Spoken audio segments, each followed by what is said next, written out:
Çok saygılı soydaşlar, hürmetli dostlar, sevimli Kırım Tatarlar. 2024. sene başındayız. Kete yatkan 2023. sene beklediklerimizi sonuna dek becermedi. Ana vatanımız Rus işgalcilerin, Rus pislerin kontrolünde. Ve bu sebepten milletimiz, insanlarımız, genç kardeşlerimiz ve esli yaşında olgan ağalarımız, ablalarımız çok zorluklar çekiyorlar. Yazıklar olsun, bu zorluklar çok sürdü.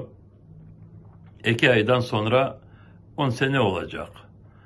Ama saygılı cemaat, ne kadar zor zamana uğrasak da gene de hareketlerimizi devam edeceğimiz. Çünkü bu hayat öyle kele. Hiçbir vakit toktamayacaksın ve her zaman cemaatle, milletle birlikte davranacaksın.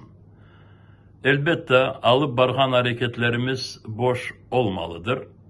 Neticede milletimize, Kırım vatanımıza, gelecek nesillere faydalı ve sağlam oluşu gerektir.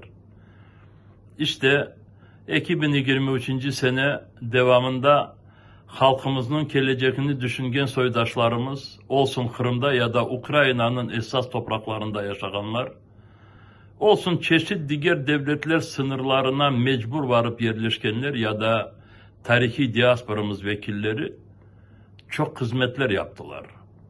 İnşallah o yapkanlarının neticesinde Kırım vatanımızın serbestliğini göreceğimiz. Ben ise ayrıca yüz binlerle Rus işgalcilere boysunmayan insanlarımızın birinci sırasında olan siyasi mahpuslerge ve onların yakınlarına selamlar söyleyip yakın vakitte hepsi azat edilgenini dileyim. Kırım'daki yaşayan soydaşlarımız, Ruslar tarafından baskın edilgen semedeşlerimizin korantalarını hiçbir vakit tek kendilerine bırakmanız. Ayrıca ve çok derin saygıyla Ukrayna silah kuvvetlerine olan Kırım Tatarlar askerlerine sınırsız teşekkürler bildiriyorum. Yüzlerce Kırım Tatarlar, subayları ya da ofiserler, çavuşlar, askerler Rus düşmanlara karşı direnişler ve inşallah neticede galebe kazanacağımız ve Kırım vatanımız Ruslardan azat edilecek. Elbette Ukrayna devletine çok vicdanla hizmet etken profesyonel kadrolarımıza gururlanamız. Onlar da çok sağ olsunlar. Kırım Tatar Milli Meclisi bu sıkıntılarda öz faaliyetini devam ete ve Ukrayna devletine ve halkara kuruluşlarla işbirliğini daha ziyadeleştire.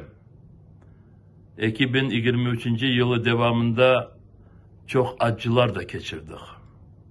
İnsanlarımızı hayip ettik.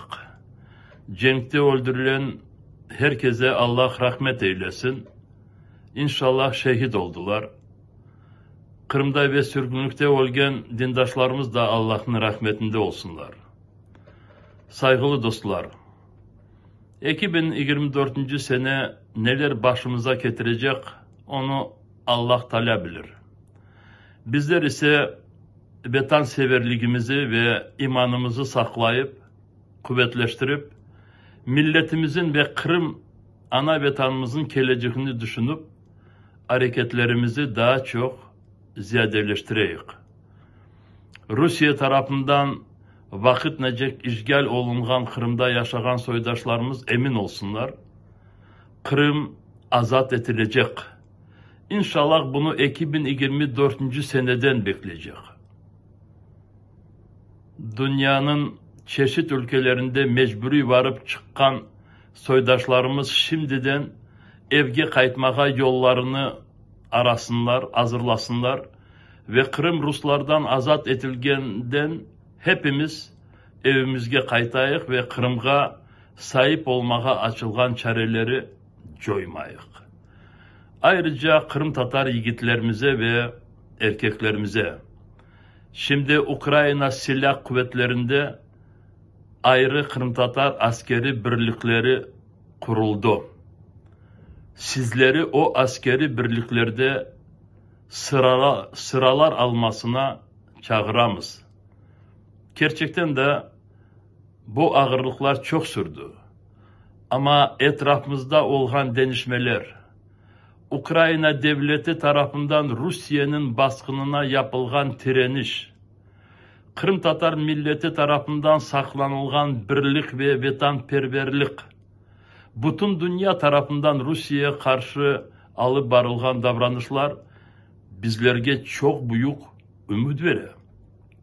Saygılı dostlar, soydaşlar, dindaşlar, Kırım Tatar Milli Meclis adından hepinize sağ selamet ve yakın zamanda vatanımızda kavuşmağa nasip olganını dileyim.